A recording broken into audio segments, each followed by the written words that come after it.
The overall goal of this procedure is to observe the development of original and metastatic tumor formation in epithelial ovarian carcinoma.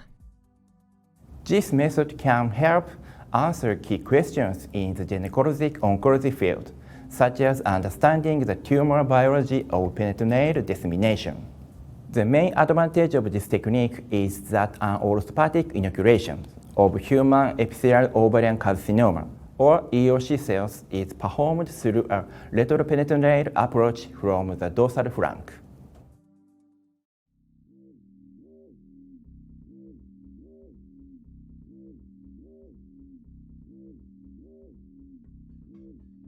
To prepare a human ovarian clear cell carcinoma cell line, plate and maintain ES2 cells in RPMI 1640 medium with 10% FBS and pen strep.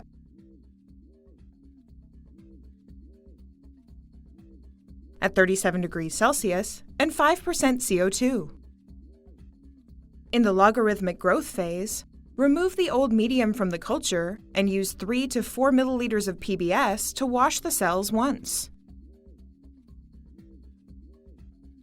Next, add 1 milliliter of trypsin EDTA and rock the vessel to cover the entire monolayer. Remove and discard the trypsin solution and return the cells to the incubator for 3 to 5 minutes. After examining the cells under a microscope to ensure the cells have detached and are floating, add 5 milliliters of fresh serum-containing growth medium to inactivate the trypsin and resuspend the cells before transferring them to a 15 milliliter